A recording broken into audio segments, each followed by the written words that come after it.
What would you do if the people you trusted most disrespected the person you loved more than anything, even if she was no longer alive? The question hung in my mind like smoke after a fire, thick, choking, and impossible to ignore. I didn't expect that dinner to end the way it did. Truthfully, I thought it would be another polite, awkward evening where I tried to impress the people who might soon become my in-laws. Instead, I walked out questioning everything, including the man I thought I'd spend my life with. It was a Thursday night, early spring, and the air had that cool bite of a season not quite committed to warmth. Jared had convinced me it would be a simple dinner, just the four of us, me, him, and his parents. "They're warming up to you," he'd said with a wink. "They just need more time." We met at a high-end Italian place in downtown Charleston. Candlelit tables, overdressed waitstaff, a menu with no prices, which always makes me nervous. I wore my navy wrap dress. Classy but modest, something my mom always loved. Before we walked in, I took a breath and whispered, "Let this go well, Mom." Dinner started off predictably enough. Small talk. Wine. Jared's father, Richard, talked about some property he'd just acquired. His mom, Deborah, commented on the freshness of the arugula salad, like she was judging a cooking competition. I laughed when appropriate, nodded when needed, smiled until my cheeks hurt. Then it happened. So fast and so quietly cruel, I almost missed it. We were talking about childhood homes. Jared mentioned his family's summer house in the Hamptons, how it overlooked the ocean and had an absurd number of fireplaces. I smiled and said I'd only ever lived in one place, an old, narrow townhouse with creaky stairs and a front porch full of chip paint. It had character, I said proudly. My mom made it feel like a palace, even if it wasn't one. Deborah let out a soft, breathy chuckle and said, "That's adorable." Like one of those Lifetime movies where the mother works 3 jobs and still manages to make Christmas magical. She sipped her wine and added, "Your mother sounds scrappy." Scrappy. The word landed like a slap. I felt the blood drain from my face. Jared didn't say anything. He just kept cutting his steak. No glance in my direction. No hand squeeze under the table. Just nothing. I wanted to believe I misunderstood. That maybe scrappy wasn't meant to sound so dismissive, so condescending. But then Richard chimed in, "At least she taught you to be resourceful. That's more useful than a trust fund these days." Again, Jared said nothing. Not a joke, not a deflection, not a defense. I excused myself to the restroom, hands shaking. My heart pounded in my ears, and I stared at my reflection like I was trying to find a version of myself that could brush this off. But there wasn't one. I felt 15 again, walking into school with hand-me-down jeans and watching kids whisper because they knew I wasn't like them. Hit subscribe and leave a comment with where you're watching from. This story might just spark a new beginning. What's one thing that always pushes you forward, even when things get tough? Back at the table, I tried to steer the conversation elsewhere. Jared made a toast to new beginnings, and Deborah gave me a smile that didn't reach her eyes. I didn't taste the rest of the meal. When we left, Jared slipped his hand into mine and said, "That went well, right?" Like nothing had happened. Like the evening had been a total success. I wanted to scream, to shake him. But I just said, "Sure," and forced a smile. The next morning, I sat at my kitchen table, our wedding guest list open on my laptop, my mother's photograph staring back at me from the bookshelf. She had her arms around me in that photo, laughing in the kitchen, covered in flour from our annual Christmas cookies. My whole world. I thought about the sleepless nights she spent studying for her nursing exams after working doubles. About how she gave up vacations, new clothes, and dating just to make sure I never felt less than enough. I thought about the way she held my hand at her last chemo session, whispering, "Don't ever let anyone make you feel small, baby." I let them make her small. I sat there and let it happen. That was when the question took root. The question I started this story with. What would you do if they mocked the one you loved most? Would you bite your tongue to keep the peace? Would you marry into a family that sees your past as something pitiful? Would you pretend not to care, just to say you made it? Or would you burn it all down? There are two kinds of poor, my mom used to say. The kind you climb out of, and the kind that buries you. She was determined we'd never see the second kind. My name is Emma Carter. I was born in a small, cracked neighborhood on the edge of Raleigh, North Carolina. It wasn't the kind of place people passed through on the way to anything. It was the dead end. The bus route stopped 3 blocks before our street, and even the pizza chains wouldn't deliver past dusk. My earliest memories are of my mom, Linda Carter, singing Motown classics while folding laundry in the living room. The floor creaked under her feet, and the walls carried every sound like secrets too tired to keep quiet. She was a single mom before I even knew what that meant. My dad, her high school sweetheart, was killed in a car accident when I was 2. I don't remember him, but she never let me forget how much he loved us. She kept his photo taped above the fridge like a silent promise to keep going. Mom worked 2 jobs for most of my life. During the day, she was a nurse's assistant at a retirement home. At night, she cleaned offices downtown. She'd get home around 1 a.m., sore and silent, and still wake up at 6 o'clock to make me oatmeal before school.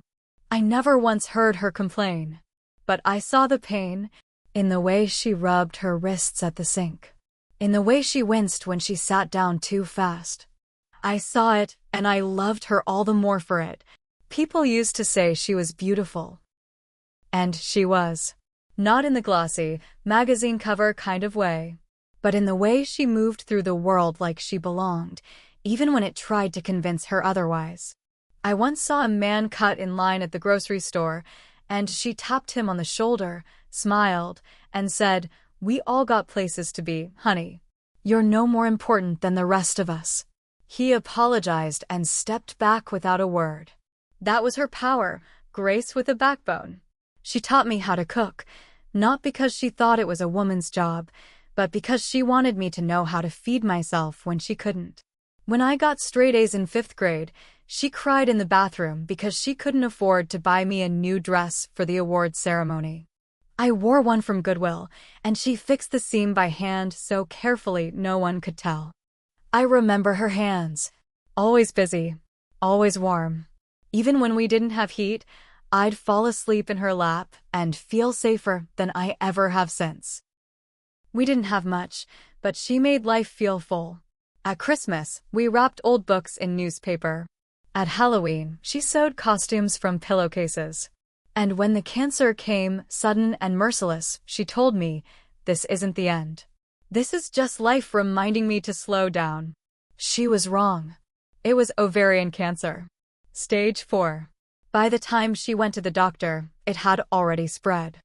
I begged her to fight harder, to try chemo again, to look into clinical trials.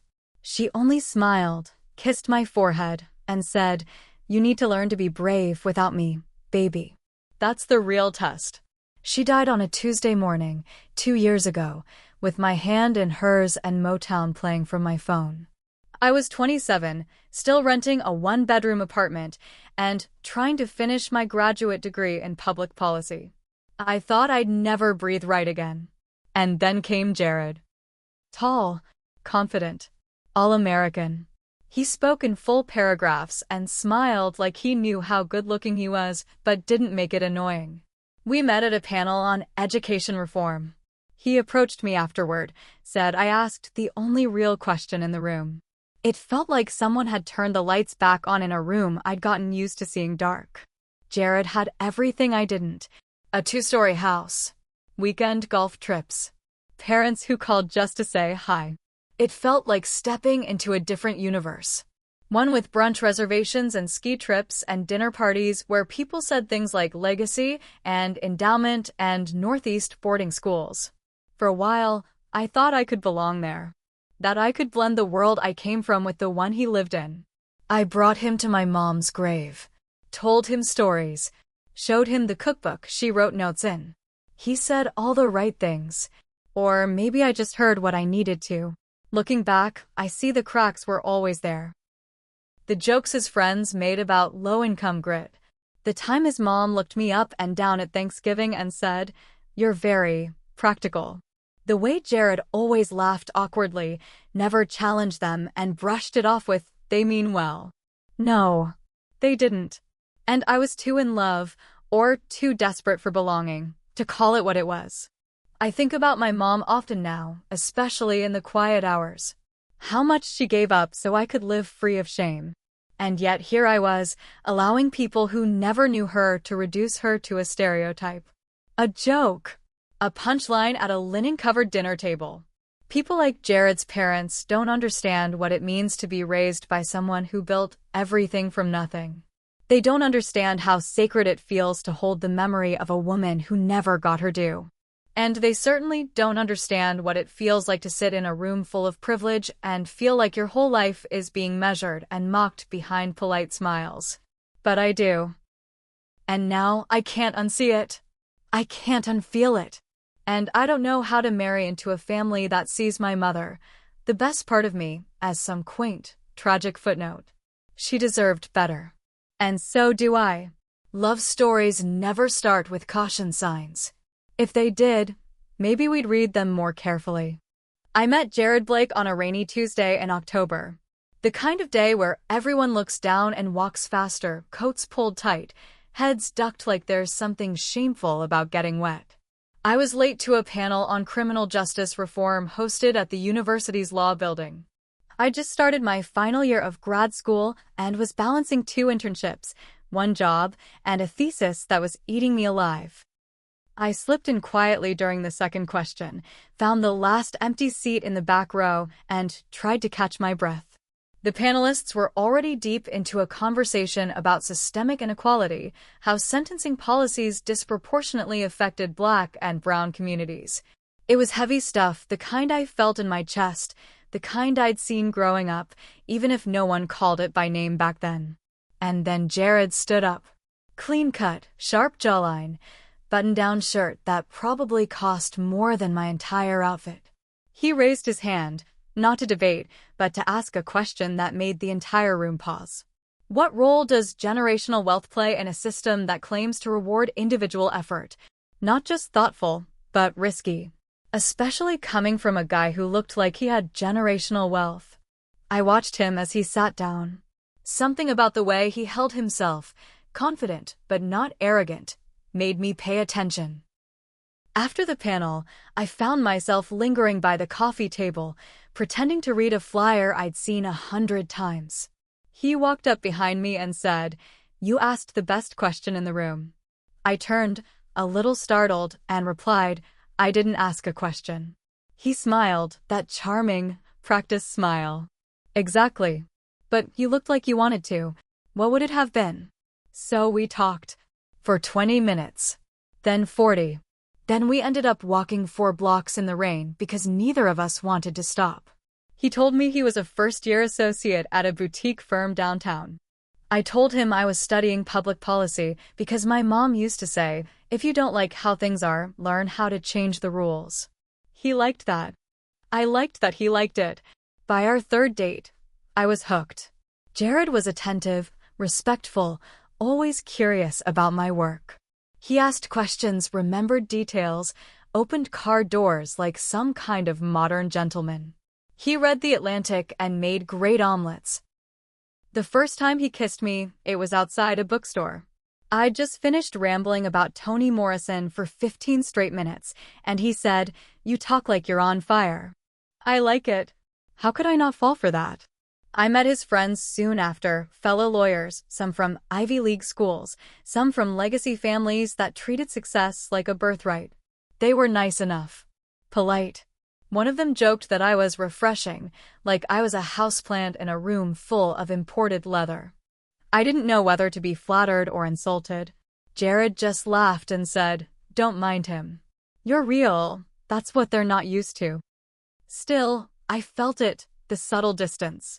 Like I was part of an inside joke I didn't get. I chalked it up to insecurity. I told myself I'd grow into this world, that I belonged here as much as anyone. Then I met his parents, Richard and Deborah Blake. He warned me they were a little intense. that his mom had opinions and his dad was old school. But I was raised to respect elders. I dressed conservatively, brought a bottle of wine, and prepared myself for whatever version of rich people awkwardness was about to unfold. It started okay. Deborah complimented my coat, very classic, and Richard asked about my degree. I tried to impress them. I mentioned my work with a nonprofit that helped formerly incarcerated women find stable housing. Richard nodded like I was reciting a cute anecdote. Deborah said, "It must be rewarding to work with. Those people. Those people." I smiled through clenched teeth. Jared shot me a look like, "Just let it go." So I did. Because when you're in love, you forgive more than you should. You overlook things. You silence your gut. Every time something felt off, I reasoned it away. When Deborah asked if my mom ever went to college, I told myself she was just curious. When Richard mentioned how well-spoken I was, I told myself it was a compliment. When Jared didn't speak up, I told myself he didn't want to create conflict. But tiny cracks still make a structure fall. The first real fight we had came after a wedding we attended in Virginia. The bride had grown up in foster care and gave a heartfelt toast to her adoptive mom. I cried. Jared didn't. On the ride home, he said, "You cry at everything." I said, "That's not a bad thing." He replied, "It is when it makes you soft." The words stung more than I admitted at the time. I spent the rest of the drive staring out the window, asking myself who I was trying to become for him and whether I liked her. But I didn't leave. I told myself it was just a bump. That every couple had differences. That maybe I was overreacting, like he said. Looking back now, I realize I wasn't just in love with Jared. I was in love with the idea that someone from his world could love someone from mine. That his choosing me somehow proved I'd made it. That my mother's sacrifices were finally paying off. But love built on illusion can't last. Especially not when the people who claim to care about you can sit across a dinner table and mock the dead woman who gave you everything and call it a joke. There's something sacred about the moment you try on your wedding dress for the first time, at least that's what people say. I wanted to believe that. I wanted to walk into that bridal boutique, feel the fabric slide over my skin, catch my reflection in the mirror, and say, "This is it. This is the dress I'm going to wear the day I become someone's forever." Instead, I felt like a stranger in a glass box surrounded by silks and judgments. The boutique was exactly what you'd expect from a place with a 3-month waitlist and champagne flutes offered at the door. White walls, gold-framed mirrors, hushed voices. Everything smelled like roses and money. I brought Sophie with me, my best friend since undergrad. She's the kind of person who can spot a fake compliment from a mile away and never lets you forget where you came from. She was the only one I wanted in that room. Well, almost the only one. Deborah insisted on coming. "It's tradition," she'd said. "Besides, it's important we find something tasteful, timeless." I didn't want her there, but Jared had asked me to be open and inclusive, so I caved. Again. So there we were, me, Sophie, and Deborah Blake, sitting stiffly on a velvet couch like we were waiting for a verdict. The bridal assistant brought out 5 dresses, all of them more expensive than my undergrad tuition. I tried not to flinch at the price tags. The 3rd dress was the one I liked best. It wasn't flashy. It wasn't lace drowning in rhinestones. It was simple, elegant, fitted at the waist with a soft flow that reminded me of old Hollywood. The kind of dress my mom would have called pure class. I stepped out from behind the curtain and Sophie gasped. "That's the one," she whispered, grabbing her phone for photos. Her eyes sparkled. Real joy. Deborah took a long sip of her champagne. Her eyes scanned me up and down like I was a painting she couldn't quite place. Then she said it. "It looks a bit cheap, but it's very you." My stomach dropped. She said it with a smile, her tone light, like she was complimenting me. Like she wasn't gutting me in front of a mirror. I blinked and looked at Sophie, whose expression froze mid-laugh. Even the bridal assistant went silent. I cleared my throat. What do you mean cheap? Deborah waved a hand, brushing it off. Oh, don't be so sensitive, darling. I just mean it's not very structured. A little plain. But you're not one of those girls who needs all the fuss, right? All the fuss. God, the condescension dripped from every word. I stepped back into the fitting room and shut the curtain slowly.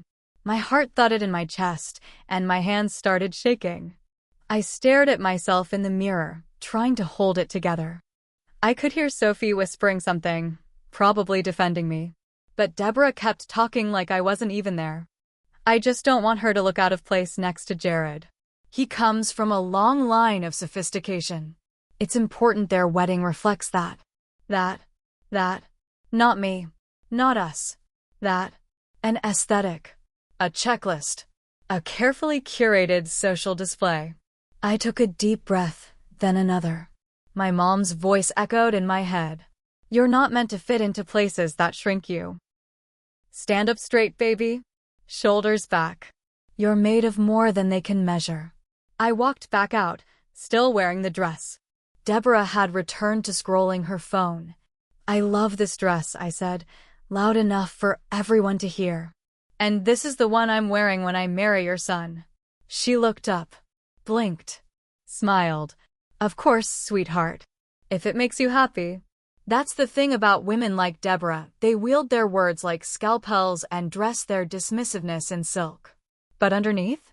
It's all the same, control, cloaked in class. Jared didn't say much when I told him what had happened. She's just blunt, he said, shrugging. She doesn't mean anything by it. You're being too sensitive.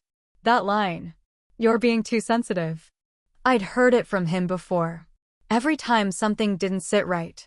Every time his parents crossed a line, so quietly it felt like maybe I'd imagined it. You should have been there, I said. You would have heard it differently. She's under a lot of stress too, he said. It's not easy for her, adjusting to you. Adjusting to me? Like I was a weird smell in her house she couldn't quite place. That night, I sat on my couch in silence, the dress receipt still in my purse. Sophie called and asked if I was okay. I said yes, even though I wasn't. I kept thinking about how my mom would have reacted.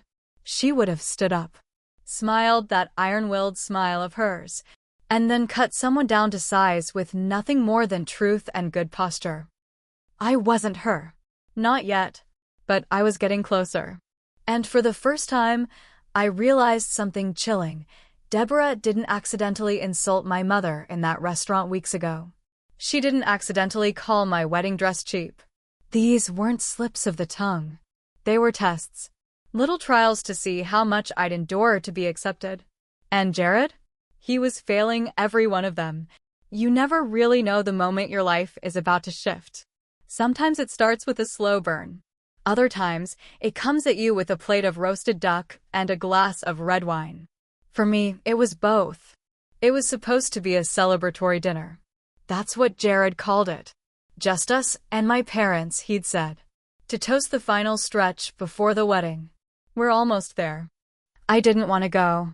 After the dress fitting, after Deborah's passive jabs and Jared's casual dismissal, I needed space.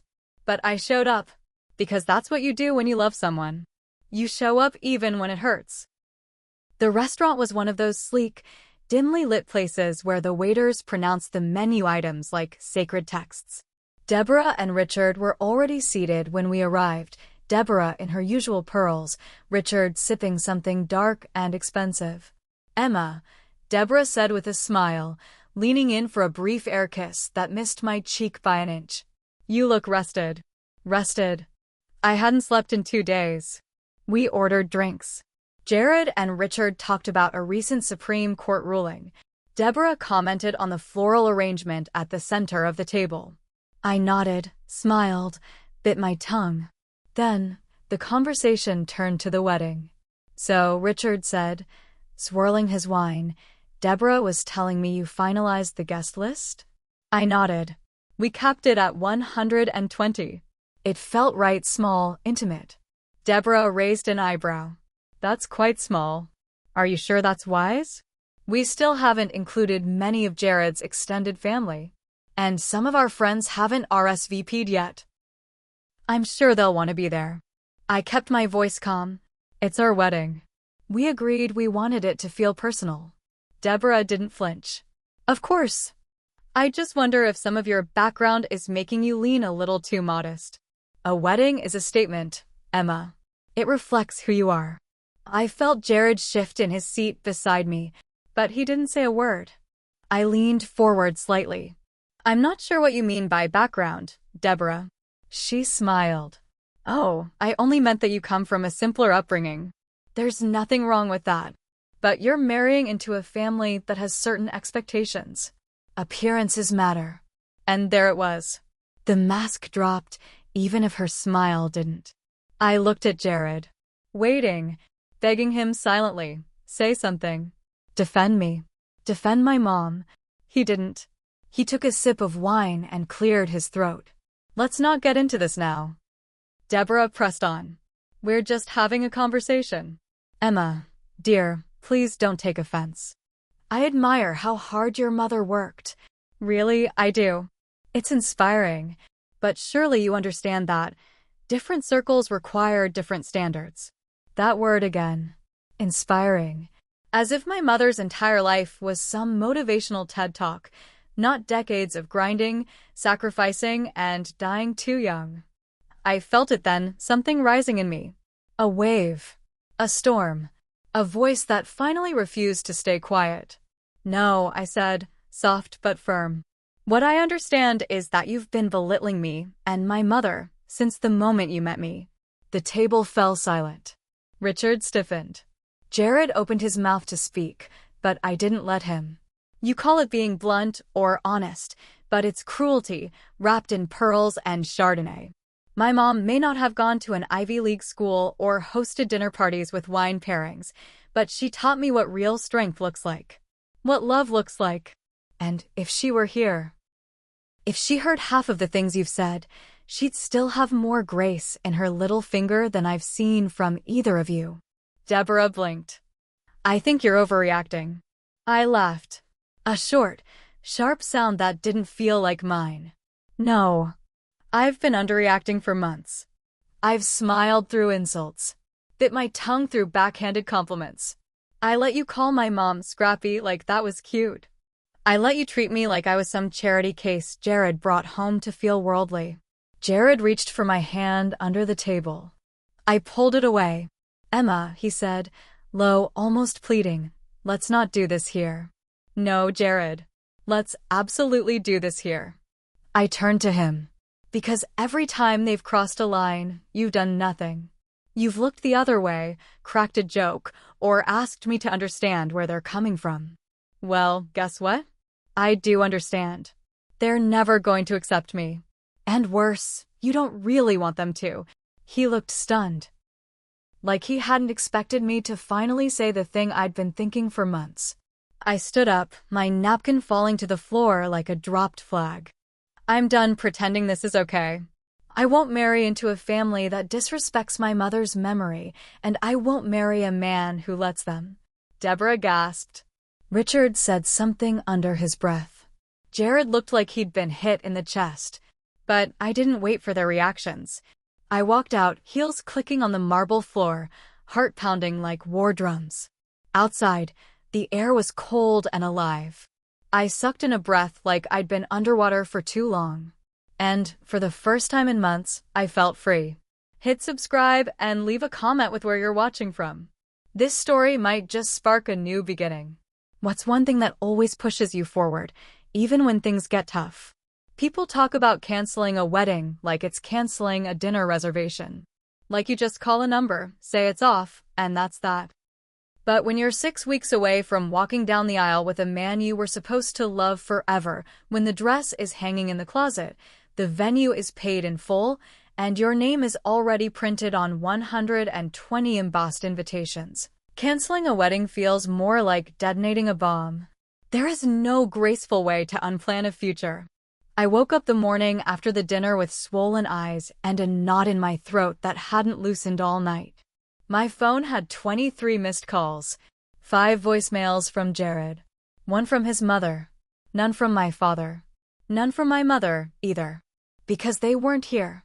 I was alone in the tiny apartment I'd fought so hard to pay for, staring down the remains of a life I'd been building with someone who turned out to be a stranger when it mattered most. But I wasn't going to cry. Not this time. Instead, I opened my laptop, clicked into the wedding planning spreadsheet. Color-coded, hyper-organized, every task accounted for down to the brand of tea we were serving, and started deleting. One by one. The florist, cancelled. The bakery, refunded deposit, minus the tasting fee. The venue, non-refundable. The string quartet, understood completely. We've seen this happen before, the cellist said gently. The photographer wished me well. It was shockingly quiet. No one asked for a reason. No one pressed. Maybe they already knew. Maybe they didn't care. Maybe heartbreak was just part of the business. I left Jared's calls unanswered. His texts too. Can we talk? I didn't know she'd say that. You're overreacting. Let's be rational. You're not really doing this. Are you? Yes, I was. It wasn't just about what Deborah said. Or Richard didn't say. Or what Jared failed to say. It was all of it. It was the slow unraveling of a dream I'd convinced myself was love. It was the realization that I was editing myself, shrinking myself. Just to be palatable to people who would never see my mother as anything more than a cautionary tale. I packed the dress back in its bag. Called the boutique. No returns. I didn't care. It wasn't my dress anymore. Sophie came over that afternoon with Thai food and a bottle of wine. No questions. Just hugs. The kind that say, you did the right thing, even if it hurts like hell. I always knew you had a line, she said softly, handing me a spring roll.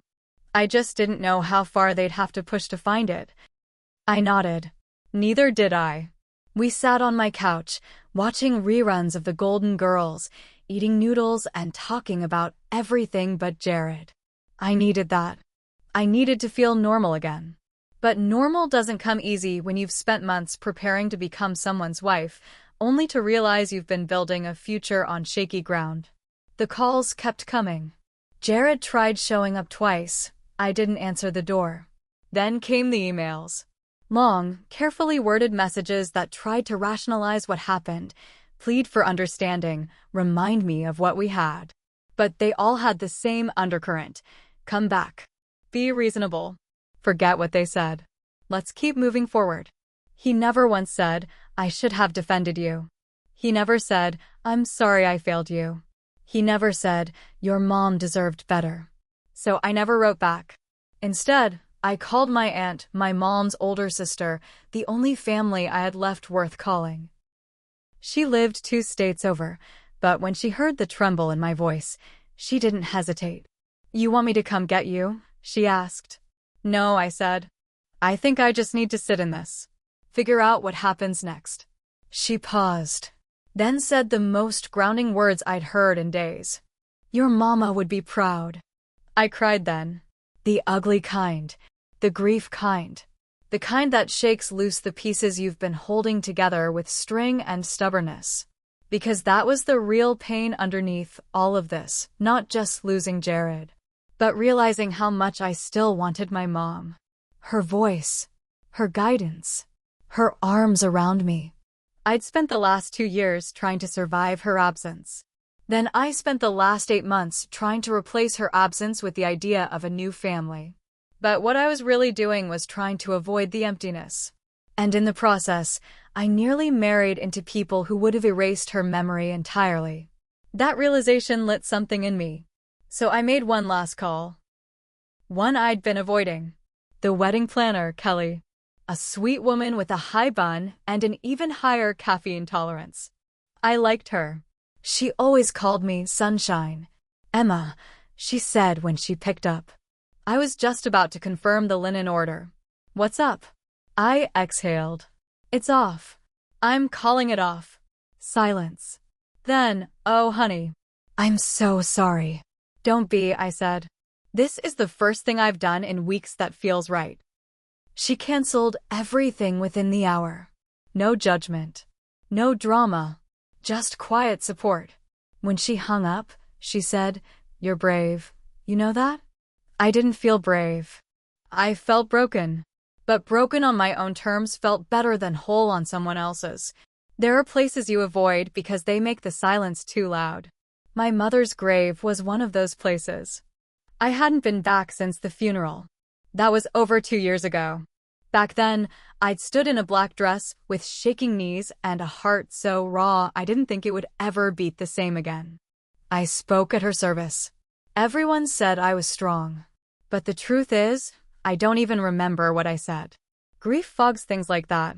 But today, after canceling the wedding, walking away from Jared, and watching the carefully curated life I'd planned fall apart, I needed her more than I ever had.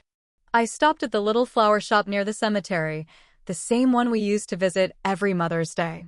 I picked out white lilies. They were her favorite. The woman at the counter smiled softly as she wrapped them in tissue. "You okay, sweetheart?" It was one of those questions that can split you open if you're not careful. I just nodded. The cemetery was quiet. Cold wind. Bare trees. Winter had stripped everything to the bone, and somehow it felt fitting. Like the world had pressed pause. Her headstone was simple, just the way she wanted. Angela Louise Miller, 1959 to 2022. Still I rise. I stood there for a moment before sitting down in the dry grass.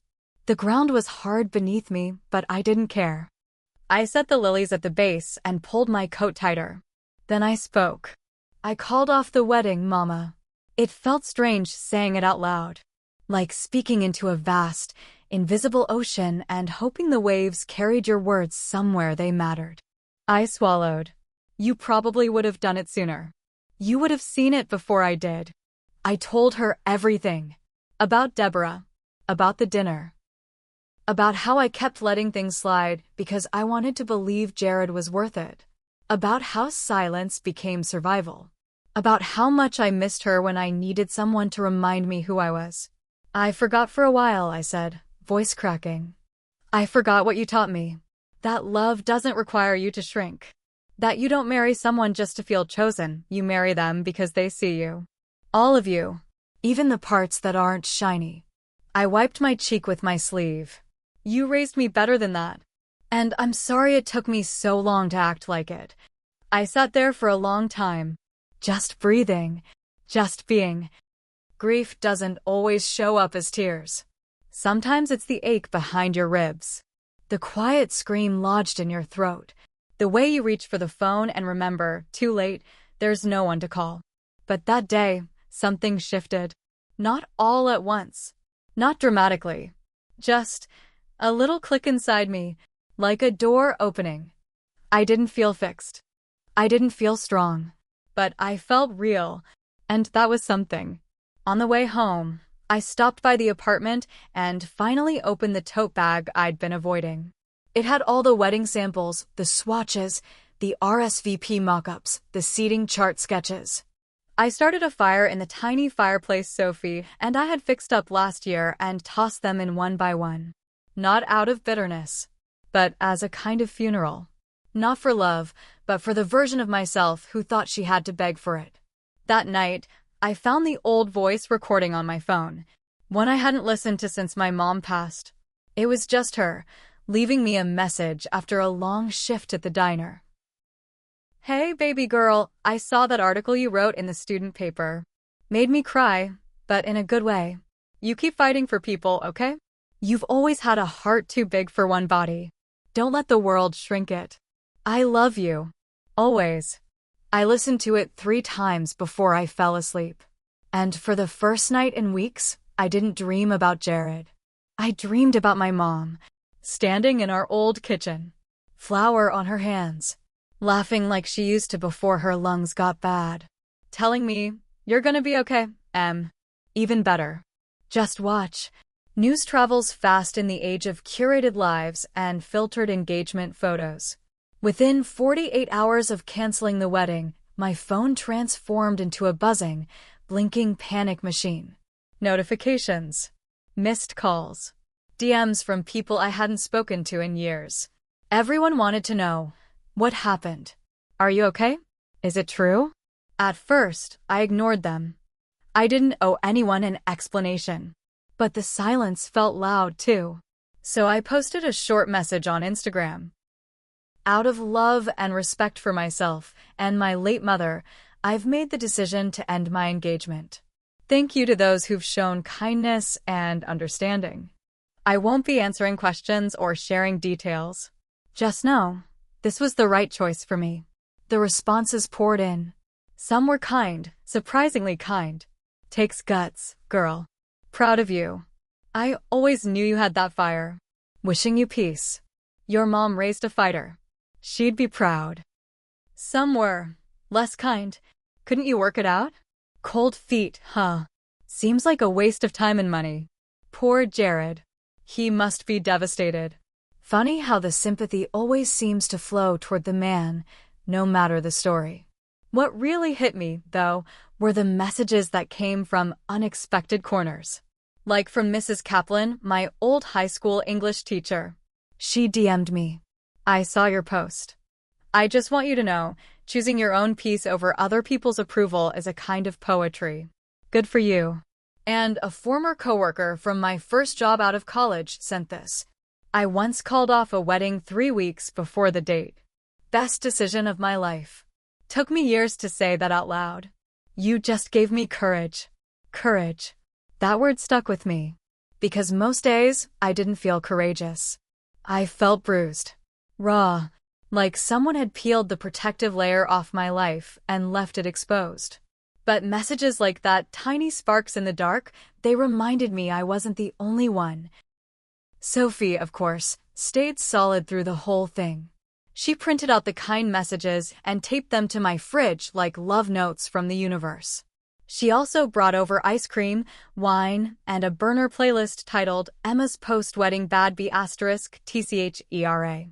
You're not just surviving this, she said. You're owning it. But then came the real test, running into people in real life. First was Jared's cousin Kelsey. We bumped into each other at the grocery store, of all places. She spotted me by the avocados, sunglasses on, hair in a messy bun, cart half full of frozen dinners and almond milk. She hesitated for half a second, then walked over. Hey, she said gently. Hey, I replied, bracing for whatever came next. She didn't ask questions. She didn't press. She just nodded and said, I heard. I'm really sorry. I exhaled. Thanks. Me too. Then she added something I didn't expect. Honestly, I wish I'd had the guts to do what you did. I married a man I had doubts about. Still have them. I blinked. Seriously? She shrugged. It's complicated. It always is. And just like that, she gave me something rare. Truth without judgment. Later that week, I got a letter in the mail, actual snail mail. It was from Jared's sister, Marissa. She and I had only spoken a few times, but she'd always seemed different. Quieter. Less performative than the rest of his family. Her letter was short, handwritten, in neat cursive. Emma, I want you to know I admired your grace throughout all of this. I saw what our mother did, what she said. I should have said something sooner. I'm sorry. Please don't let our silence make you think you were wrong. You weren't. Marissa. I read it 3 times before folding it up and tucking it into my journal. But not everyone took the high road. Deborah emailed me. Not to apologize. Not even close. Emma, I regret that things have come to this. I hope in time you'll reflect on how much we were willing to include you in our lives, despite the differences. Jared is heartbroken. I trust you'll reconsider. Include me. Like I was a stray dog they let onto the porch out of charity. I didn't respond. Jared also called again. Left another voicemail. I don't know who you are anymore. I thought we were building something real. You're just walking away from all of it. I listened to it once, then deleted it. Because the truth is, I finally knew exactly who I was. And for the first time in months, I wasn't bending, folding or making myself small to fit someone else's blueprint. The aftermath was messy, yes, but it was also clarifying. The people who mattered stayed close. The people who didn't fell away. And the people in between revealed themselves in the clearest ways possible, through silence, through noise, through honesty, and sometimes through cowardice. The wedding was supposed to be the beginning of something. It still was. Just not in the way anyone expected. The world moves so quickly sometimes that it's easy to forget what silence sounds like. What it feels like to just be without the noise of obligations or the pressure of constant movement. After the wedding was called off, everything slowed down. At first, it felt suffocating. The days were long and the nights even longer. I was so used to filling my time with tasks, with planning, with the anticipation of a future that now seemed like a far-off dream. So when all of that fell apart, the emptiness was overwhelming. But then, something unexpected started happening. The silence didn't feel like an absence. It wasn't a hole in my life. It was a space that was wide open, waiting for me to fill it with something new. I stopped answering calls. I stopped checking my email. I even took a break from social media. It wasn't out of anger, but out of necessity. I needed time to hear myself think, to sit with the quiet and listen to the part of me that had been silenced by months, years of external pressure. So I took long walks. Alone. Sometimes down by the river, sometimes through the quiet streets of my neighborhood. I started reading books again, something I hadn't had the mental space for in ages. I read stories that made me laugh, stories that made me cry, stories that reminded me I was still a person, independent of anyone else's expectations. And for the first time in a long while, I felt okay. One afternoon, Sophie and I sat on my couch, drinking tea in the stillness. She had that knowing look on her face. The one that said, "You're figuring it out." "Are you okay?" she asked, carefully. I smiled and nodded. "I think I'm starting to be." She tilted her head, waiting for more. I was so afraid of being alone, I admitted. I thought that if I wasn't married, if I didn't have someone, I'd be invisible. But now that I'm here alone, really alone, I'm seeing how much of that was a lie. Sophie raised an eyebrow. "A lie?" "Yeah. It was like I needed someone to make me feel seen. Like being chosen by someone else meant I was worth something." She took a sip of her tea. "I get that. It's easy to get caught up in the idea of validation. But you're Emma, you're already worth something. You were always worth something." Her words echoed in my mind long after she left. I wasn't sure when it happened, but somewhere along the way, I'd internalized the idea that my worth was contingent on how someone else saw me. How my future husband saw me. How Jared's family saw me. How everyone but me saw me. But now, I realized it had always been there, inside me. I just hadn't let myself feel it. The stillness gave me the space to reflect, to see myself clearly. I began to create again. I'd forgotten how much I loved to write. Not for anyone, not for a job or a deadline or a blog post. Just for myself. The words came back slowly, like a muscle I hadn't used in too long. But as I wrote, I felt a sense of release. Like every sentence carried a small part of the weight I'd been carrying for so long. I took up journaling again, too. Not just the usual thoughts and feelings, but lists of things I wanted to do. Things I could do. Things that I wanted to build, regardless of what anyone else thought. 1. Take a weekend trip to the coast alone. 2. Learn how to cook something complicated like paella. 3. Volunteer at the animal shelter, even if I'm scared of dogs. 4. Start writing a novel. 5. Call mom's friends more often. Each item on that list felt like reclaiming a piece of myself that had gotten lost in all the chaos of pleasing everyone else. One evening, I found myself standing at the window, watching the last light of the day flicker out over the horizon. It was the kind of moment where everything just clicked. The peace wasn't in the absence of noise, but in the embrace of it. In learning to sit still long enough to let the noise inside me settle. I started to hear my own voice more clearly now. I didn't have to be anyone else's idea of who I should be. I didn't need to prove anything. The next day, I went to the local cafe I'd been meaning to visit for weeks.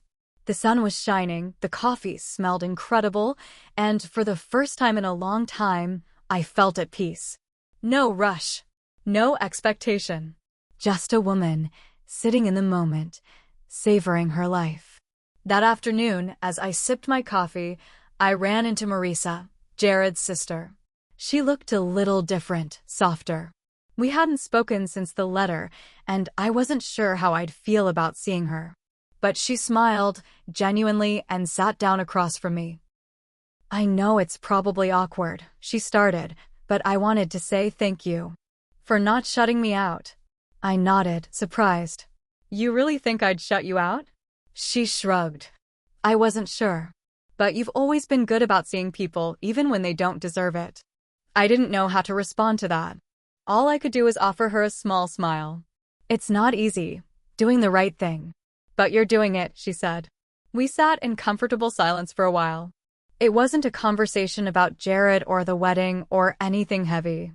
Just two women who had both been shaped by the same family, but were now walking different paths.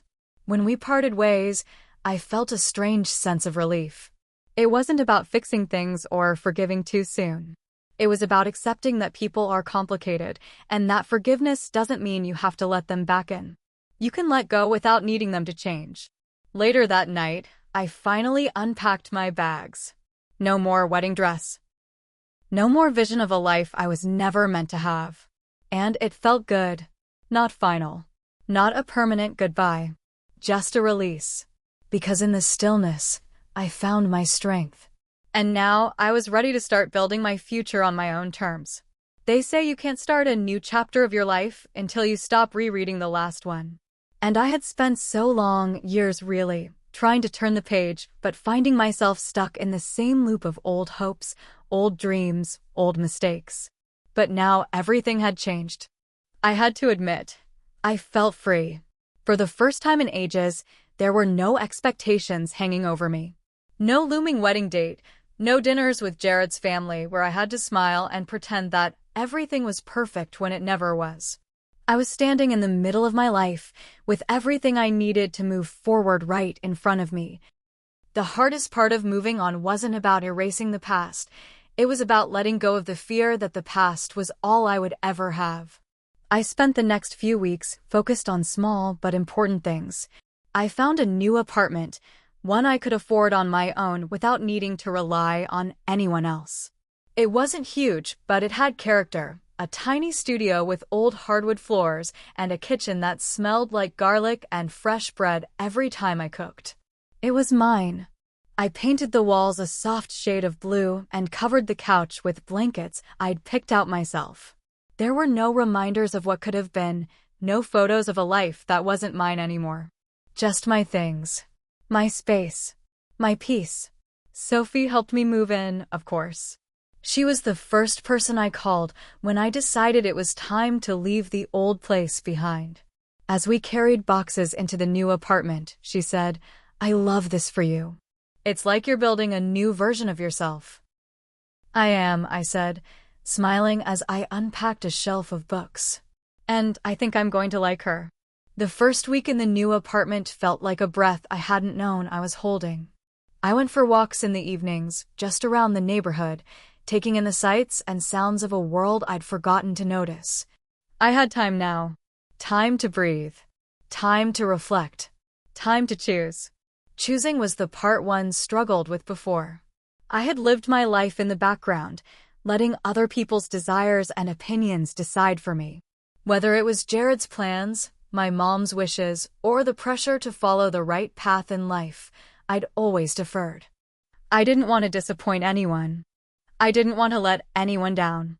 But now, I was done with that. I was choosing me. One morning, I sat down at the little desk by the window, coffee in hand, and pulled out the journal I'd been keeping for the past few months. It wasn't just a place for thoughts or dreams. It was becoming a map for my new life. I wrote down the things I wanted to do. Not someday, but now. 1. Travel to New Orleans for the food, the culture, and the music. 2. Take a photography class. 3. Start my own blog. Not about weddings or relationships, but about me. 4. Volunteer at a women's shelter because I'd learned so much about strength from my own journey. 5. Learn how to surf.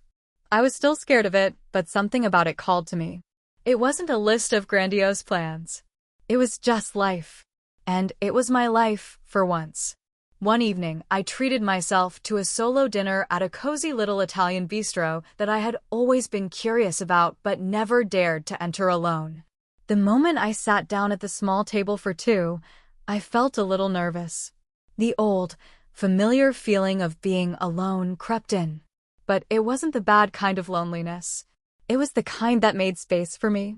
It was the kind of loneliness that made room for growth. I ordered a bottle of red wine, stuffed mushrooms, and the most delicious lasagna I'd ever tasted. And instead of scrolling through my phone or pretending to be busy, I actually looked around. The walls were decorated with vintage photos. The faint sound of jazz music played in the background. The waiter came by with a friendly smile, and I asked him about the restaurant's history. It felt good to be in the moment, to really be there without distractions. As I took a bite of my dessert tiramisu, my favorite, I realized something. This was freedom. Freedom wasn't just about getting away from Jared or anyone else. It was about owning my own time. It was about loving myself enough to create moments like this, where I wasn't afraid of what the world thought. And it felt good. So good. The following weekend, I did something else I'd always wanted to do. I booked a trip to New Orleans. It wasn't some big vacation or some far-off dream. It was simple, but it was mine. It felt like the perfect place to mark my new beginning.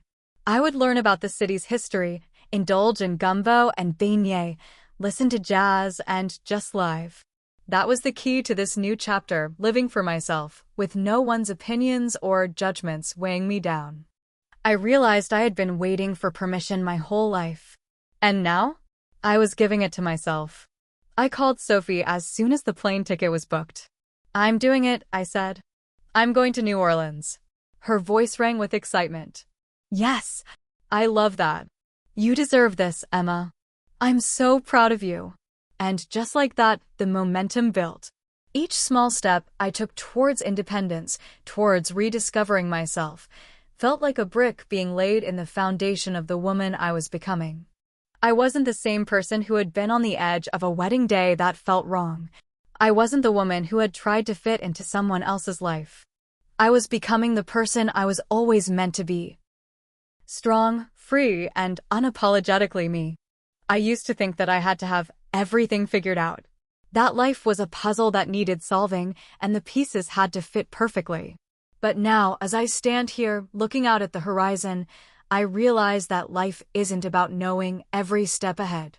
It's about trusting that each step, even the uncertain ones, will lead me to where I'm meant to be. The past few months had been a journey, a whirlwind of self-discovery, reflection, and, most importantly, change. I had let go of the idea of who I was supposed to be and embraced the woman I was becoming. The one who didn't need permission, who didn't need validation from anyone but herself.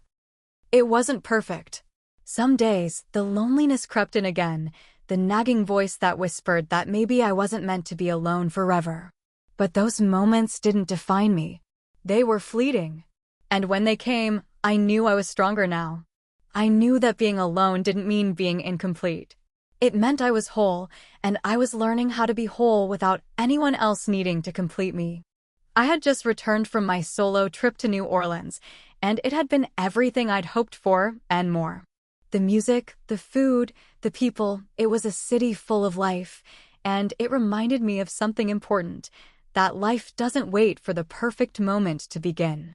It starts now, in the present, with every choice we make.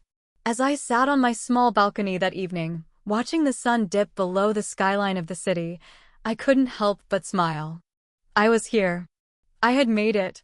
This was the life I was building, one choice at a time. I'd learned to embrace the unknown.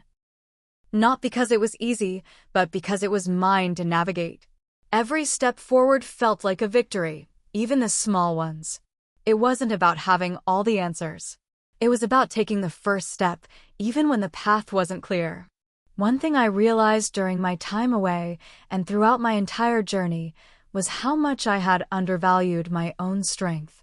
The courage I'd had to stand up for myself, to walk away from a relationship that wasn't serving me, to build a life that was mine and mine alone. Those were things I hadn't fully recognized until I was alone with my thoughts in the quiet of my own space. And now I was building something new, brick by brick, with my own hands. Sophie was always there to cheer me on. She had seen me through the hardest parts, and now she was watching me step into the light. We had a standing coffee date every Sunday morning, a ritual that felt like an anchor.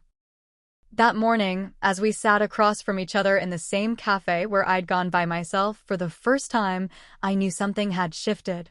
She looked at me, her eyes full of admiration. "I don't think I've ever seen you this, at peace." I laughed softly, stirring my coffee. "Yeah, I think you're right. I'm not where I thought I'd be, but I'm exactly where I'm meant to be."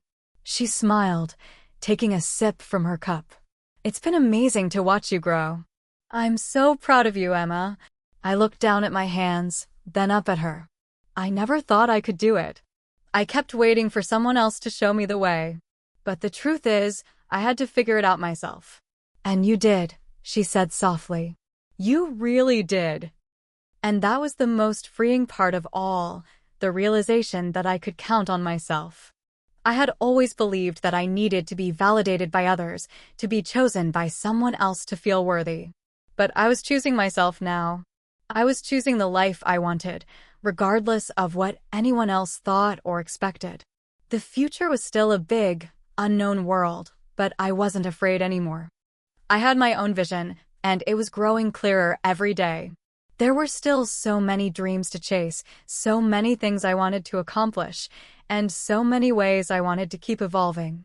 Maybe I'd find love again one day, but I wasn't searching for it anymore. I wasn't waiting for someone to complete me. I was already complete, and I was learning how to love myself in a way I never had before. That was the most important relationship I'd ever needed. I spent that evening walking through the streets of the city, taking in the sights and sounds, letting myself just be in the world. I didn't need anything to be perfect. I didn't need anyone's approval.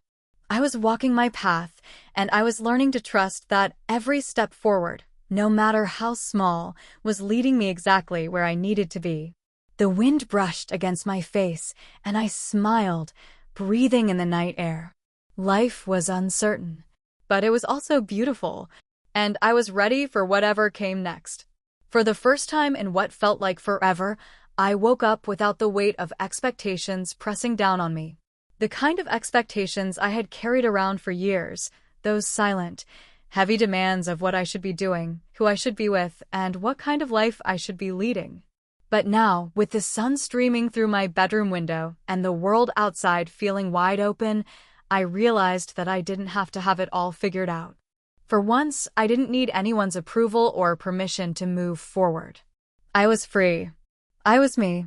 The past months had been a blur of self-discovery. I'd grown in ways I never thought possible. The journey hadn't been easy, but I wouldn't change a thing. I had learned to trust myself, to understand my own worth, and to believe that I was deserving of happiness on my terms. I had made it out of the shadow of my old life. The days spent in doubt and confusion, wondering if I had made the right choice, were behind me now. Every part of me was ready to look ahead, to step into the future and embrace whatever came my way. There were moments when doubt still crept in, when I wondered if I was being too hasty, too impulsive. Maybe I could have worked things out with Jared. Maybe I should have listened more closely to his parents, tried harder to fit in. But then I'd remember everything I'd been through, the arguments, the disrespect, the broken promises, and I knew, deep down, I had made the right decision. I wasn't just walking away from a relationship. I was walking toward a better version of myself. I had spent so much time trying to please others, trying to be the perfect fiancé, daughter, and friend. But I had forgotten the most important role, being true to myself. One Saturday afternoon, I sat at a small cafe by the river, sipping my coffee and reflecting on everything I had experienced. I was proud of myself. I had come so far, and while I didn't have every piece of the puzzle in place yet, I was starting to see the picture take shape. The world felt like it was full of possibility.